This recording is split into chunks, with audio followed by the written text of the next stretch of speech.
गांव की डरावनी मान्यता। और यदि आप अकेले में हो तो इस वीडियो से दूर हो जाओ। Horror story.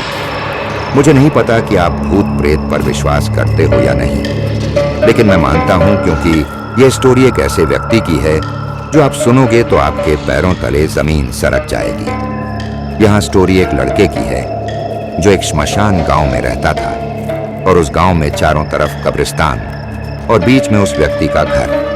तो चलिए तो आप महसूस करके देखो, यदि आप वहां रहते तो क्या होता है। तो चलिए स्टार्ट करते हैं हॉरर स्टोरी।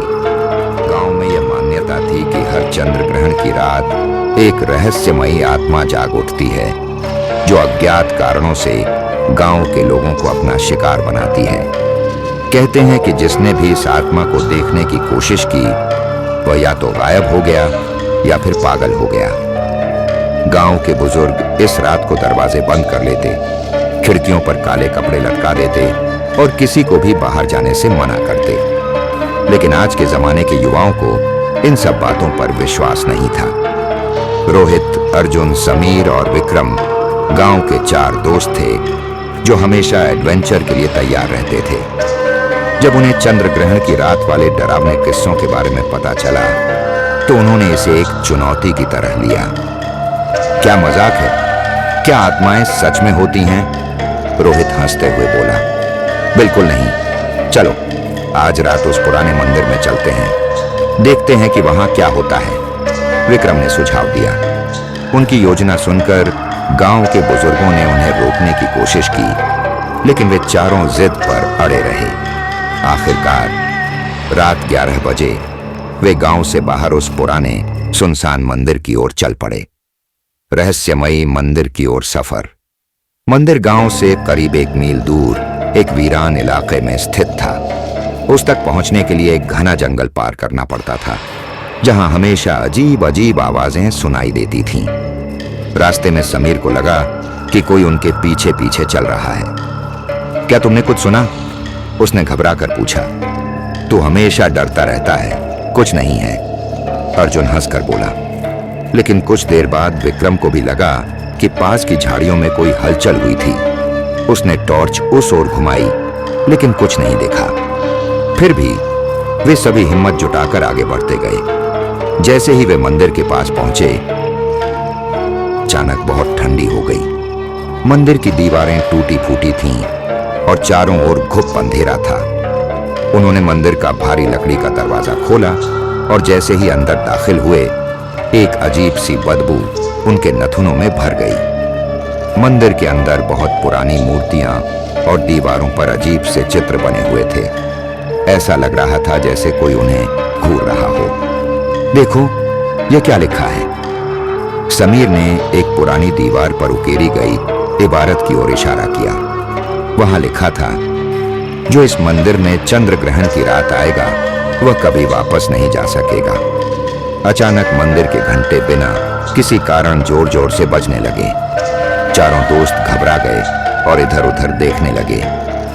ये सब हवा से हुआ होगा, कुछ नहीं है। रोहित हिम्मत दिखाने की कोशिश कर रहा था, लेकिन तभी मंदिर के कोने में एक परछाई हिलती हुई दिखाई दी। वह काली परछाई धीरे धीरे आकार लेने लगी। उसकी आंखें सुर्ख लाल थीं और उसके बाल बेतरतीब तरीके से बिखरे हुए थे। उसके लंबे नुकीले नाखून थे और उसकी सांसों से एक अजीब सी बदबू आ रही थी। वह धीरे धीरे उनकी ओर बढ़ रही थी। भगवान के लिए यहां से भागो, विक्रम चीखा।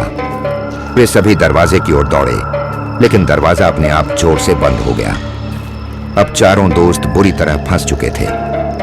मौत के साए में यदि कोई अकेला पड़ जाए तो उसे व्यक्ति का क्या होगा। उनके चारों ओर अंधेरा और घना हो गया।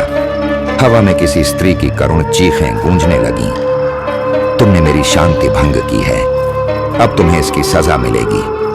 अर्जुन के शरीर में अचानक अजीब सी हरकत होने लगी। उसकी आंखें सफेद हो गईं और उसका शरीर झटके खाने लगा। अर्जुन को क्या हो रहा है? समीर रोते हुए बोला। रोहित ने हनुमान चालीसा पढ़ना शुरू किया।